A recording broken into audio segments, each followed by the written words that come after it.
俄罗斯总统普京于6月18号至19号对朝鲜进行国事访问，这是24年以来普京首次访问朝鲜。俄方表示，普京此次访问日程非常丰富，将进行各种形式的谈判，双方还将签署全面战略伙伴关系条约。两国关系如何进一步升级备受关注，而西方媒体及韩国舆论最关注的还是俄朝的军事合作程度。普京18号结束对俄联邦萨哈共和国首府雅库茨克访问后，前往朝鲜。18号晚间抵达朝鲜。俄总统助理乌沙科夫透露，普京访问的主要行程将集中在19号。访问期间，俄朝会谈预计将以1对1会谈、大范围会谈等形式举行。乌沙科夫称，最重要和敏感的问题将在两国领导人之间长时间的非正式对话中讨论，包括领导人在官邸周围散步以及参加茶话会期间。两国领导人及代表团会谈结束后，双方预计将签署系列文件，两国领导人将向媒体发表声明。随后，普京将向二战期间在朝牺牲的苏军士兵敬献花圈，并参加音乐会。普京在前往机场途中还将参观朝鲜唯一一座东正教教堂。普京17号签署决议，同意与朝鲜签署全面战略伙伴条约。俄总统助理乌沙科夫表示，该协议可能会涉及安全、政治及经济问题，但不会针对第三国。而在对朝鲜进行国事访问前夕，普京在朝鲜劳动新闻上发表文章说，俄罗斯和朝鲜将把双边合作提升至更高水平。普京在文中谈到，俄朝两国基于平等、相互尊重和信任原则的睦邻友好关系已有70多年的历史。普京在文中还谈及俄乌冲突。普京表示，美西方国家目标是在战略上打败俄罗斯，但所有遏制和孤立俄罗斯的企图都失败了。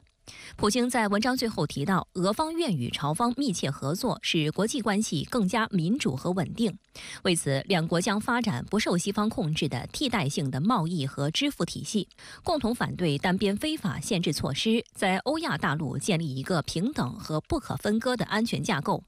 普京表示，俄方希望通过共同努力，将双边互动提高到更高水平。而朝鲜官方通讯社朝中社也在普京访问朝鲜前夕发表文章表示，正是美国和西方摧毁俄罗斯及其作为独立强国、大国地位的行动，成为了当前乌克兰危机的主要原因。朝鲜人民与俄罗斯团结一致，将永远与俄罗斯人民和政府站在同一个战壕里。我觉得从双边还是国际层面来说，这个普京访朝的意义都是比较重大的。两国因为又同时面临美西方的一个压力，主要是军事压力，所以这个双方找到了一个共同的一个点，所以两国的关系自从这个乌克兰危机爆发以后开始快速的提升，而且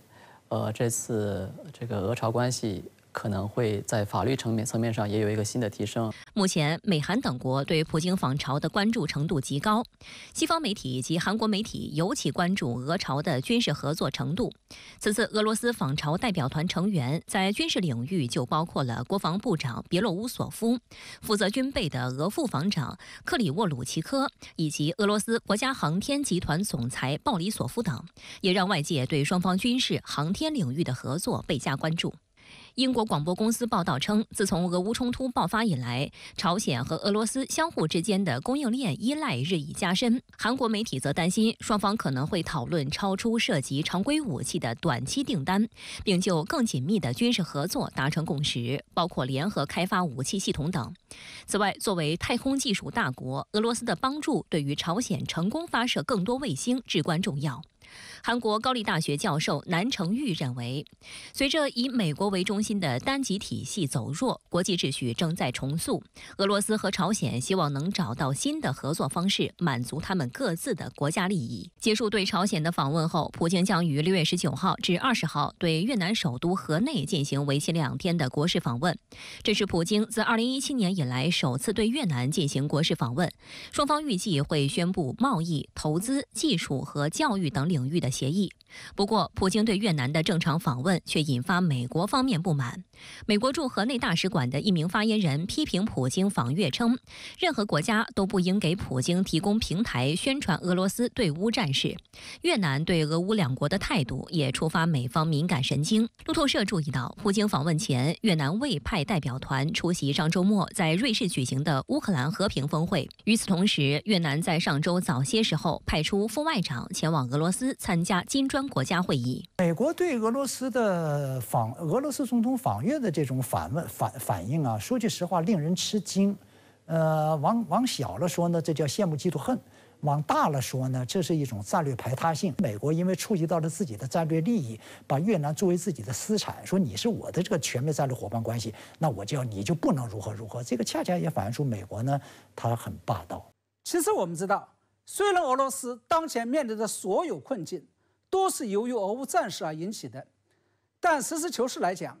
俄罗斯面临的最大与最为棘手的困境，并不是在俄乌之间的军事战场上，而是在政治、经济与外交战场上，或者说是因为以美国为首的西方国家对俄罗斯进行了空前严厉的政治、经济与外交上的封锁与制裁。而且尤其难办的是，在并不遥远的将来，俄乌战事总是会有结束的那么一天，但是美西方对俄罗斯的全方位的封锁与制裁，却极有可能在相当长的时间内继续维持下去。而要打破这一僵局，对于普京来说，眼下最好的策略无疑就是声东击西，也就是通过向东看的方式，最终逼迫西方国家放弃对俄罗斯的围堵与制裁。我认为这就是普京在不久前访问完中国，接下来又访问亚洲地区的朝鲜与越南的原因。而在我看来，通过访问朝鲜来进一步强化朝俄关系，无疑是普京手上可以找得到的最好也最为有效的声东击西的工具与杠杆。这一方面是因为过去70多年以来，以美国为首的西方国家对朝鲜的封锁与制裁，主要是集中在高端军事技术、粮食与能源这3大块，而这3大块恰恰就是俄罗斯的最大优势。假如俄罗斯在这3个方面给朝鲜全面松绑，那西方国家过去70年来对朝鲜的封锁与制裁就将全面破功。另外一方面，这是因为过去国际社会制裁朝鲜核试与弹道导弹试射，主要是通过联合国安理会来进行，而俄罗斯是安理会的常任理事国，拥有1票否决权。假如俄罗斯要跟美西方抬杠，那安理会对朝鲜的反制作用将会陷入全面瘫痪状态。在这种情况下，俄罗斯认为，假如西方国家在朝核问题上要想得到俄罗斯的合作，就必须要放宽对俄罗斯的制裁。所以我认为，普京甩出朝俄关系这张牌，的确是打到了北约的痛点。这也是美日韩面对普京的访朝行为会感到高度紧张的原因。首先想请教您，您认为俄罗斯总统普京在这个节骨眼上访问朝鲜，出于是一种什么样的战略考量？俄罗斯通过此访能达到何种效果呢？其实我们知道，俄罗斯与朝鲜不仅是一衣带水的邻邦，而且苏联与朝鲜还曾经是昔日的盟友。然而即便如此，普京仍然有长达24年时间没有踏足过朝鲜。因此这次普京对朝鲜进行的正式国事访问，显然是无事不登三宝殿，而这里的事儿指的就是正在进行中的俄乌战事，或者说的更直白点，是因为俄罗斯在俄乌战事中遇到了一些问题，并且需要通过俄朝关系这个杠杆来撬动与解决这些问题。而在我个人看来，俄罗斯在俄乌战事上碰到的大难题主要是有2个。首先从本质上面来讲，当前俄罗斯在俄乌战事上碰到的麻烦并不是来自于乌克兰，而是来自于北约，尤其是来自于北约对乌克兰的军事援助。而且随着北约对乌克兰武器援助质量与数量的双双升级，尤其是相当多的国家还放宽了限制，允许乌克兰用其援助的武器攻击俄罗斯本土。这个问题正在变得越来越严峻。可以预料，假如这个问题得不到解决，或者说这个势头得不到遏制，那对于俄罗斯来说，未来的麻烦将会非常大。正是在这种情况下，普京总统才放出了狠话，说假如北约还要继续军援乌克兰，那俄罗斯将会向北约的敌对国提供军事援助。因此，我们可以说，普京这次访问朝鲜，就是在以实际行动践行自己的诺言，并以此向西方国家发出威慑。据朝中社报道说，普京这次访朝将会把俄罗斯和朝鲜的关系提升到一个更高的水平。那您认为这个更高的水平将会高到什么样的地步呢？我注意到，由于961年朝鲜与前苏联曾经签署过朝苏友好合作附属条约，条约中规定，当俄朝任何一方处于战争状态，另外一方应立即尽全力给予军事或其他援助。因此，韩国方面担心，在普京这次访朝期间，俄罗斯与朝鲜将会签订一份新的安全条约，以使两国关系重新回到过去的朝苏结盟状态。对此，我的看法是，俄罗斯与朝鲜公开正式结盟的可能性基本上不存在。不过，俄朝之间将会以签订新的安全合作协议的方式，建立一种特殊的密切关系。这背后的原因就在于，由于俄乌战事正在进行中，一旦签订正式的军事同盟，就意味着朝鲜将不得不出兵介入俄乌战事。同时，万一半岛发生战乱，俄罗斯也将被迫卷入，它无疑会将俄朝关系这一盘活棋给走死了。这是朝俄双方都不愿意看到的事情。相反，建立一种特殊的密切关系，不仅可以让双方保持战略上的进退自如，而且这种模糊战略还可以对美日韩产生更大的威慑作用。从这个角度上来讲，普京这次访朝无疑会对东北亚的地缘政治格局带来极其深远的影响与改变。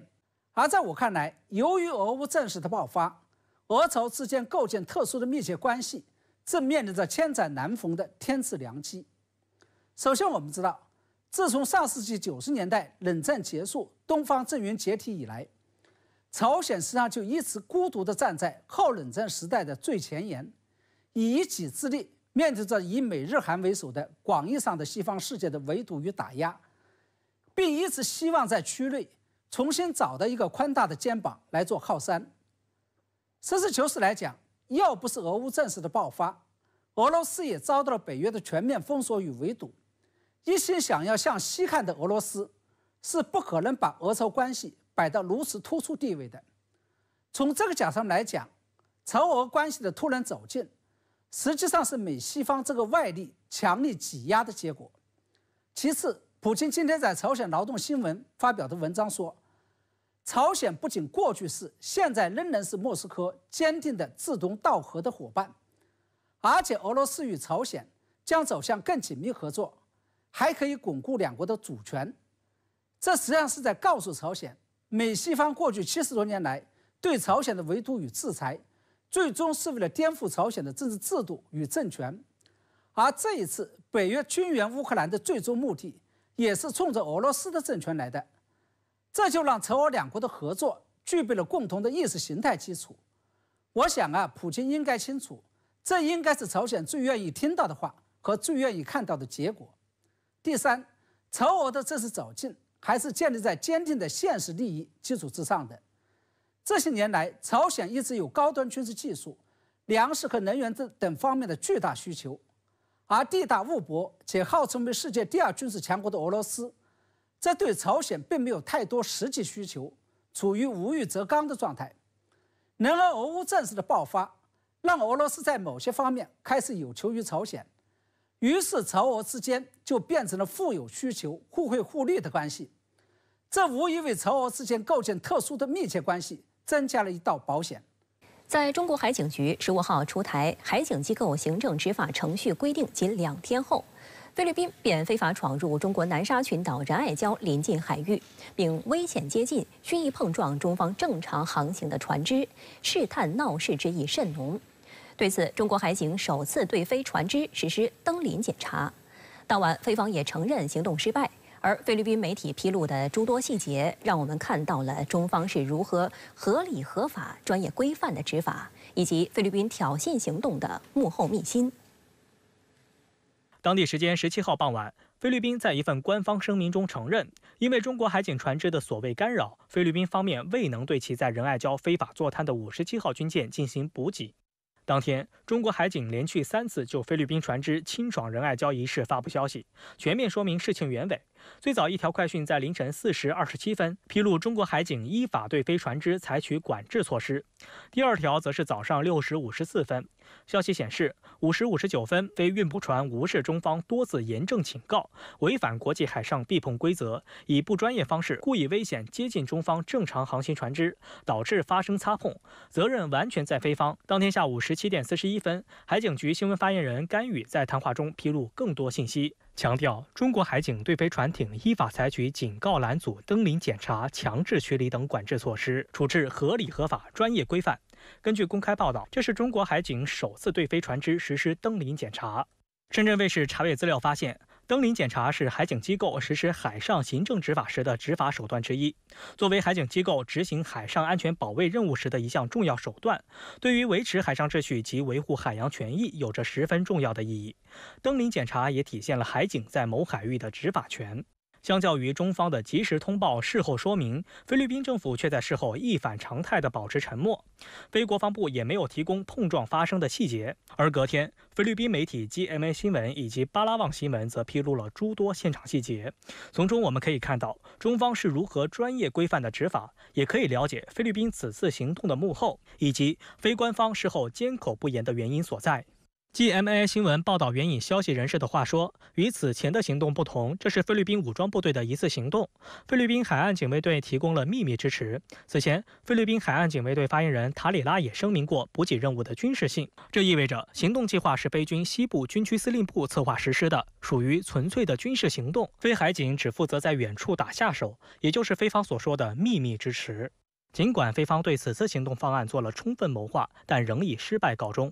报道称，菲律宾武装部队从不同的入口点部署了6艘船只进行补给任务，也就是说，菲方原想分进合击，从6个不同方向冲向非法坐滩的军舰，没想到中国海警全时戒备，严阵以待，一艘飞船也没突击成功。中方处置时，一艘非指挥母船被中方船只从4面包围并拖走，一艘刚性充气艇被戳破，剩余4艘刚性充气艇被抓扣，后经谈判获释。而据巴拉望新闻报道，中方登上了其中一艘刚性充气艇，并缴获菲律宾士兵的8件武器。值得注意的是，这8件武器不是小型武器，全是大威力的自动步枪。菲律宾武装部队本次出动的补给艇先是危险接近，接着蓄意碰撞，还持枪对抗，不过都被中方专业规范的处置。在被中国海警依法处置后，菲律宾只得转头抱紧美国大腿。据美国务院消息，菲律宾外交部副部长拉扎罗17号与美常务副国务卿坎贝尔通话，双方共同表达对中方的所谓共同担忧，美方还重申对菲律宾的安全支持。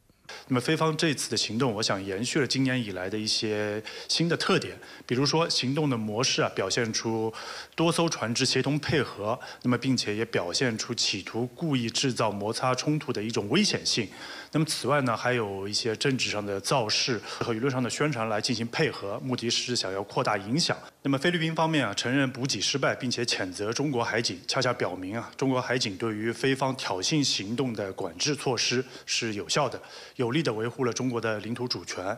中国国际问题研究院亚太研究所特聘研究员向浩宇对深圳卫视表示，中方采取登临检查措施，既是对菲方挑衅行为的强有力震慑，也是行使国内法和国际法赋予的职权体现。面对菲方日益升级的挑衅行为，那么中方也不得不采取更加有力和更为严厉的管制措施。那么通过登临检查，那么中国海警向菲律宾方面发出了明确的警告，那么表明任何形式的侵权挑衅都是徒劳无益的。那么中国将坚决维护国家领土主权和海洋权益。本月15号，中国海警局出台的《海警机构行政执法程序规定》开始实施。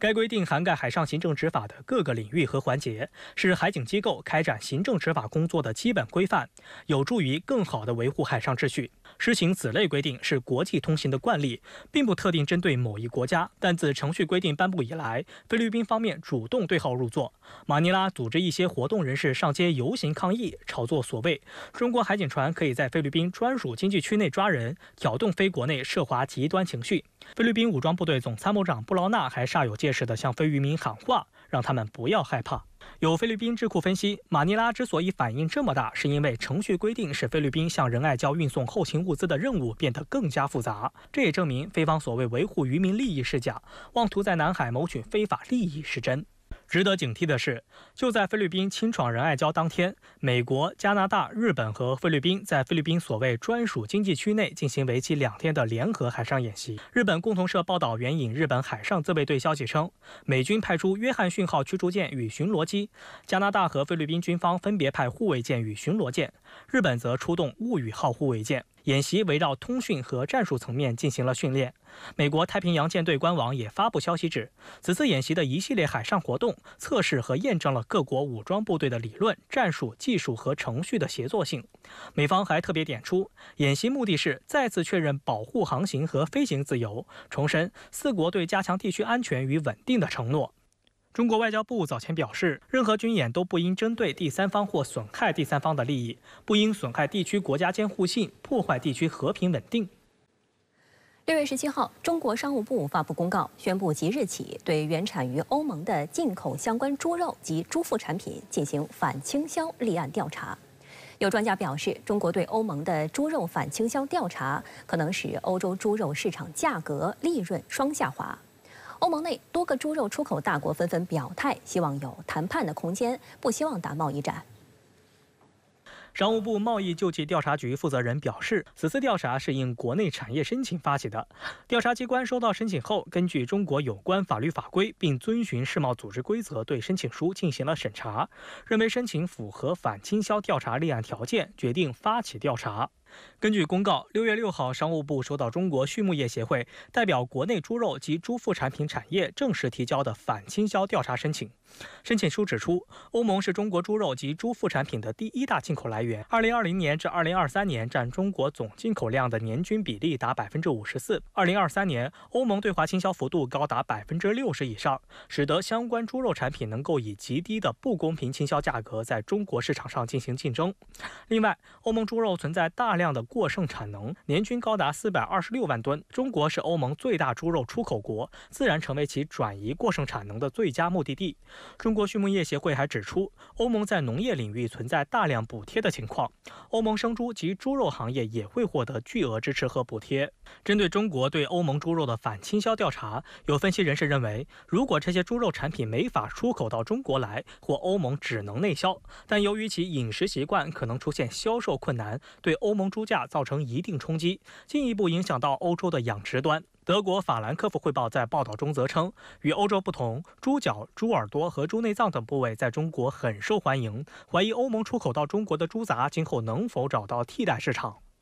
此次的反倾销调查为期1年，并且呢，事情可能还会延长6个月。那么我们从现在来看呢，这个最终的结果还具有一定的不确定性。但是我们看到啊，从数据上来看，中国去年1年呢进口的猪肉及相关副产品总计价值呢约60亿美元，其中超过一半都是来自于欧盟市场的。在欧洲的饮食习惯当中，猪耳朵、猪脚等部位实际上都是不那么受青睐的部位。那么将相关的这些产品呢出口到中国市场，实际上是有利于提高欧洲整猪的价值的。6月12号，欧盟委员会宣布将于7月4号起实施对华新关税政策，对出口欧盟的电动汽车征收反补贴税。对此，中国商务部回应表示，保留向世贸组织提起诉讼的权利，并将采取一切必要措施。这次中国对欧盟猪肉进行反倾销调查，被多家外媒认为是中方反制的组合拳之一。此外，欧洲多国的白兰地酒商、乳制品生产商等也忧心忡忡。今年初，商务部发布公告，对原产于欧盟的进口相关白兰地进行反倾销立案调查。该案出裁结果预计将于8月底前公布。此外，国内产业界被曝将对欧盟的乳制品提交反补贴调查申请。而据欧盟中国商会5月消息，中国可能也在考虑对搭载大排量发动机的进口汽车提高临时关税税率。这一潜在调整将对欧美多国汽车制造商构成影响。欧洲在新的时代背景下如何解决竞争力可持续的问题？但显然，欧洲在这样的一种问题面前呢，在这样一种挑战面前呢，选择的是转嫁矛盾，将矛盾转移到国际贸易，转移到全球化的负面影响上去，开始频繁地指责中欧贸易不平衡、中国新能源产业的产能过剩问题。这实际上相关论调都是站不住脚的。在中国宣布反倾销调查后，欧盟主要猪肉出口国立刻表态，希望讨论解决方案。其中主要以对中国猪肉出口最多的欧盟国家西班牙、荷兰、法国和丹麦为主。西班牙是世界上最大的猪肉出口国，占中国猪肉进口总量的21%。西班牙当地时间17号表示，该国正与欧盟官员合作讨论解决方案。西班牙经济部长兼西班牙贸易部长库尔波称，西班牙和欧盟正努力寻求平衡，避免贸易战，同时保护其产品免受影响。此外，法国、丹麦行业协会组织也表态称，如果中国对欧洲猪肉产品进口实施限制，将对该国猪肉行业造成沉重打击。中国占法国猪肉出口收入的18%。法国猪肉出口商协会会长安妮·理查德表示，鉴于巴西和美国的出口肉类更便宜，他们在猪肉产品出口竞争方面原本就已非常吃力，而如今更是雪上加霜。据路透社消息，2023年中国进口了价值60亿美元的猪肉，包括内脏，其中1半以上来自欧盟。路透社认为，如果中国限制进口，欧盟猪肉业将面临噩梦。深圳卫视注意到，中国畜牧业协会在申请书中列出了来自西班牙、荷兰、丹麦、法国等5家欧盟相关生产企业的名单，其中西班牙、法国等国正是最强烈支持欧盟委员会对中国电动汽车进行调查的国家之一。中国商务部昨天宣布，将对原产于欧盟的进口相关猪肉及猪副产品进行反倾销立案调查。这意味着什么呢？中欧贸易战非打不可吗？商务部根据中国畜牧业协会的申请，对于原产于欧盟的进口猪肉进行反倾销立案调查，是对欧盟对中国电动车加征关税的反制。其目的呢，是要通过精准点穴，催欧盟有关国家赶紧到中国来协商谈判，力争避免中欧贸易战，让那些随意挥舞关税大棒的国家呢，认清楚贸易战对任何人没有好处。中国去年进口了60亿美元的猪肉产品，其中呢超过1半来自于欧盟国家，而欧盟最大的对华猪肉出口国呢是西班牙，其次呢是荷兰、丹麦和法国。中国宣布进行猪肉反倾销调查以后，西班牙呢马上回应，期待双方有相互理解和谈判的空间，以避免对农产品和食品征收关税。丹麦也喊同，希望呢按照世贸组织的贸易规则，在7月4日前找到解决方案，以免呢丹麦的猪肉产业遭受重大打击。其实呀，中国此前也为预防中欧贸易战做了一些功课，比如说对德国大排量燃油车进行反倾销调查，对欧盟白兰地进行反倾销调查，都是为了反制欧盟对华电动车加征关税做的准备。一旦欧盟坚持错误，对中国电动车呢加征进口关税，那么中方呢也将向欧盟原产的农产品、猪肉、奶酪、葡萄酒、白兰地增加关税。中国这样做呢，不是要挑起贸易战，而是要通过精准点穴，让欧盟国家呢知道胡乱的增加关税是胡害行为，最好呢冷静点、理智点。法国《世界报》有一篇评论写得特别深刻，说欧盟对华电动车增加反补贴税，更多的是出于政治原因，而非经济上的考量。但是呢，欧盟与中国的竞争力差距并不会因为关税壁垒的升级而得以缩小。当欧盟在电动车产业和技术上远远落后于中国的时候，提高关税呢，只能是争取一点时间而已。最重要的是，欧洲在汽车业上犯了战略性错误。中国人专注于大多数都能消费得起的物美价廉的电动车型，而欧洲的汽车制造商呢，瞄准的则是高端市场。高端市场的利润率很高，但是销量很低。这结果就是中国产品呢，较早的积累了如何降低成本的经验，同时呢，还受益于汽车行业非常重要的规模经济。如果欧洲人呢，从一开始就追求规模化的话，那么今天的这2个市场的规模呢，也将会是相当的，双方呢，也将会有同样的武器来竞争。对于中国人的选择呢，我们是无法责怪的。面对汹涌而来的中国电动车浪潮，欧洲需要顺着浪潮弄潮，而不是通过增加关税去阻拦浪潮。我觉得呀，要是欧盟的官僚们有这个眼界，中欧呢不仅会避免贸易战，而且呢，在激烈的竞争中会增加双方在国际电动车行业的市场占有率和获利能力。访澳行程的最后一天，国务院总理李强来到位于西澳大利亚州首府珀斯。澳大利亚对华出口的70%以上都来自这里。李强表示，中澳经济优势互补，是天然的合作伙伴，希望两国企业家持续把中澳合作共赢的蛋糕做大。结束新澳之行后，李强当地时间6月18号晚乘包机抵达吉隆坡国际机场，开始对马来西亚进行正式访问。当地时间6月18号上午，李强在珀斯同澳大利亚总理阿尔巴尼斯共同出席第7届中澳工商界首席执行官圆桌会并致辞，约30位中澳商会和企业负责人出席。在听取两国工商界代表发言后，李强表示，目前中澳关系呈现稳步向好的积极势头，只要坚持坦诚对话、包容理解，就能妥善做好矛盾分歧的管控；只要秉持开放合作、相互成就的胸怀，就能取得更多互利共赢的成果。李强指出，要将中澳经贸合作置于两国全面战略伙伴关系中，以全面视角和战略眼光加以审视，从而更好地把握大势。中澳发展彼此受益，是紧密的利益共同体；中澳经济优势互补，是天然的合作伙伴；中澳合作前景广阔，是稳定产业链、供应链、促进经济增长的重要力量。希望两国企业家持续深耕传统领域合作，着力拓展新的合作领域，积极布局人工智能、量子科技、生命科学等未来产业，把中澳合作共赢的蛋糕做大，同时为推动中澳广泛领域的交流合作贡献力量。李强强调，中国正在谋划进一步全面深化改革的重大举措，稳步扩大制度型开放，营商环境会越来越好。希望各位企业家把握机遇，携手奋进，不断取得更多丰硕的发展和合作成果。阿尔巴尼斯在致辞中表示，中国是澳大利亚最大的贸易伙伴国，中国发展为澳带来新的发展机遇。澳方愿同中方加强经贸、矿产、创新、维护产供链稳定、应对气候变化等领域合作，推动两国务实合作取得更加丰硕的成果。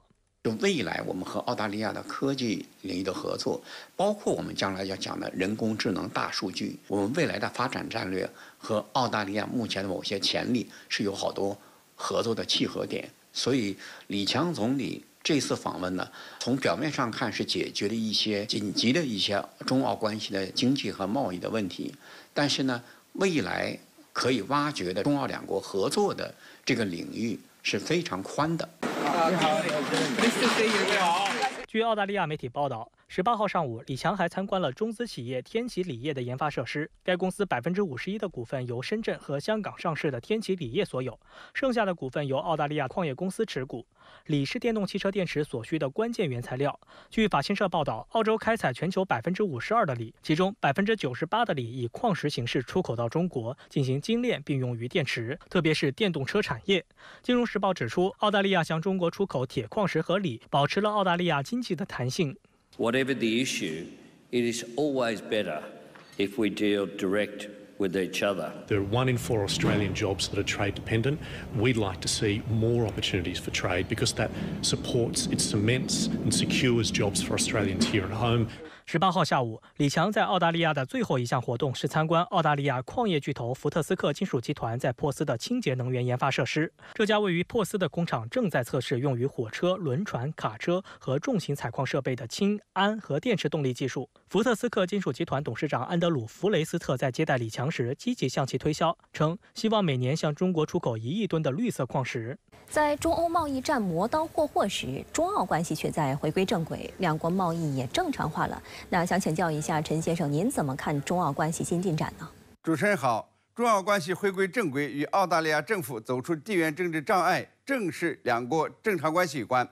去年澳总理阿尔巴尼斯访问中国以后，逐渐的把前任莫里斯带来的中澳关系阴云一一扫光，经贸重新成为中澳关系的压舱石。中国也在逐渐的取消对澳进口产品增加的关税。去年澳大利亚1/4的出口额流向了中国，超过其后3个国家的总和，也就是美、韩、日3国总和。今年3月中国宣布终止对澳大利亚进口葡萄酒征收的反倾销税。5月，中国又宣布取消对澳大利亚5家主要牛肉生产商的进口禁令。仅葡萄酒一项今年4月份就有8600万澳元的澳大利亚葡萄酒运往了中国，比过去3年销往中国的葡萄酒总额还要多。现在中国总理李强访问澳大利亚，可以说是两国关系进一步回暖，是中澳贸易全面复苏的标志。从中国把澳大利亚纳入单方面免签国家范围，到继续租借大熊猫给澳大利亚人观赏，再到中澳铁矿石和锂矿的开采与精炼，好像呢，友谊的小船是一个接一个的释放出来了。据说澳大利亚对华出口的最后一个障碍，也就是对澳活龙虾的进口禁令，很快呢将解除。这样呢，澳大利亚就从经贸泛政治化的藩篱中走出来了。中澳两国呢也更加注重彼此的经济机遇，双方关系进入到新的阶段。包括欧美很关心的中国电动车，澳大利亚呢向中国是开放市场的。中国电动车占澳大利亚市场的80%以上，没说什么产能过剩，更没说要加征关税。这中澳关系呢，简直就是一面镜子，照出了欧盟的刻薄和愚蠢。好好的中欧贸易关系不加以维护，非要对中国电动车增加进口关税，破坏双边关系，损害各自的利益，真的是很傻很天真。Should Australia resist the temptation in the future to be so dependent on China? Sarah, I think we can do both. Well, you can't. You really have to choose, don't you? You can't be entirely dependent on one country and choose to diversify. It's one or the other. No, I think we can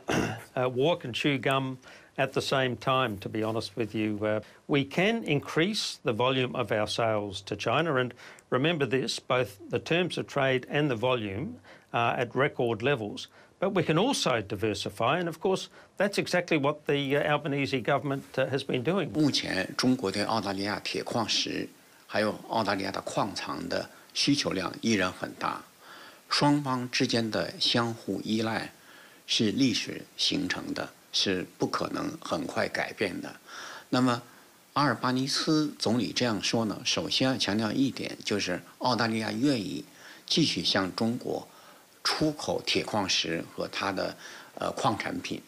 同时呢，也愿意继续把中国当作澳大利亚的第一大贸易伙伴，就促进澳中之间的这个互联互通，促进之间的相互的